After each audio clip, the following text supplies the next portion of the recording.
नमस्ते दोस्तों। आप लोगों ने कई सीक्रेट सोसाइटीज के बारे में सुना होगा, जैसे कि illuminati, priory of Sion, freemasons, the knight templars. But क्या आपको पता है एक ऐसी ही सीक्रेट सोसाइटी हमारे इंडिया में भी है, और वो शायद सबसे पुरानी सीक्रेट सोसाइटी भी हो सकती है इस वर्ल्ड की। हाँ दोस्तों, इसे कहा जाता है द नाइन अननोन मैन, जिसको बनाया था महान सम्राट अशोक ने।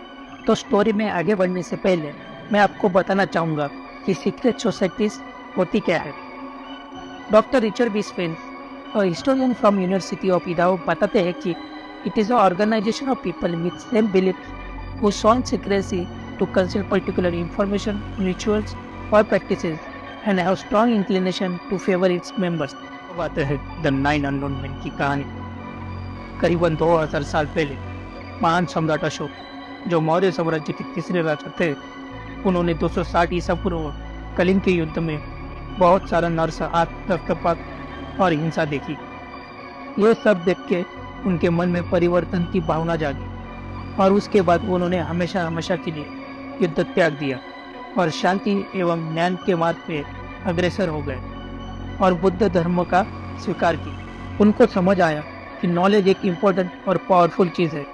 इसके साथ ह्यूमैनिटी के लिए कई महान कार्य किए जा सकते हैं, पर अगर किसी के गलत हाथों में पड़ी तो विश्व विनाश भी हो सकता है।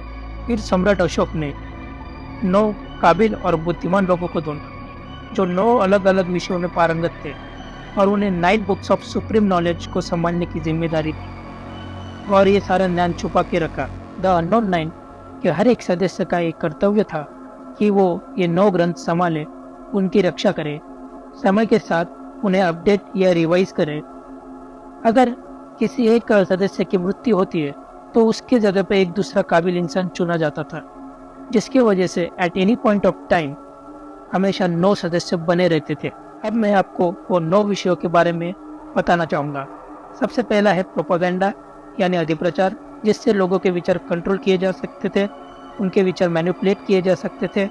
दूसरा फिजियोलॉजी, यानी शरीर रचना शास्त्र, जिसमें हमारा शरीर कैसे कार्य करता है ये बताया गया था। कहता है कि वो लोग इस नॉलेज से किसी इंसान को मात्र एक स्पर्श से ही मार सकते थे, और कहा जाता है कि इस ग्रंथ से जो भी इंफॉर्मेशन लीक हुई उसी से ही मार्शल आर्ट्स की शुरुआत हुई थी।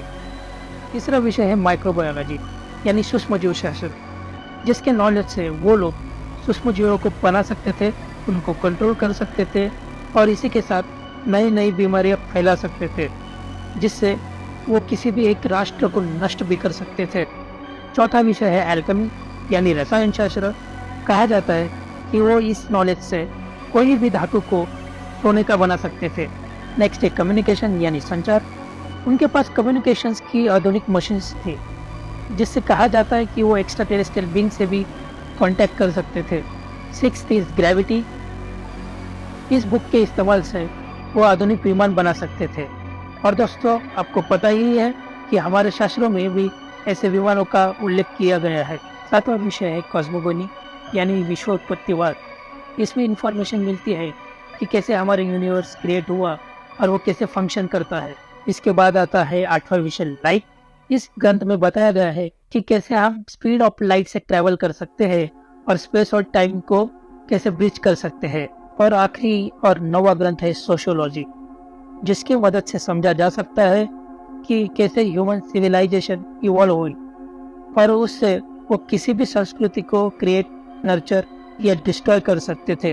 तो दोस्तों, मैंने आपको अब उन 9 ग्रंथों के बारे में इंफॉर्मेशन दे दी है। अब चलते हैं कि इस कॉन्स्पिरेसी थ्योरी का ओरिजिन कैसे हुआ। इस थ्योरी को सबसे पहले मेंशन किया गया था a novel by Talbot Mundy called the nine unknown.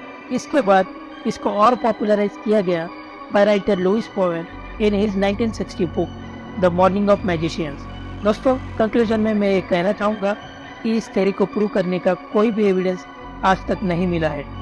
किसी भी इंडियन लिटरेचर या हिस्ट्री में इसके कोई प्रमाण नहीं मिलते, और जिस मौर्य साम्राज्य ने इस सोसाइटी को बनाया ऐसा क्लेम किया जाता है, वह सम्राट अशोक के बाद करीब 50 सालों में ही खत्म हो गई। तो अगर आप ऐसे ही नई इंफॉर्मेशन, कॉन्स्पिरेसी थ्योरीज, हिस्ट्री और साइंस में दिलचस्पी रखते हैं तो हमारे साथ बने रहे, और please like, share and subscribe. तो और पॉपुलर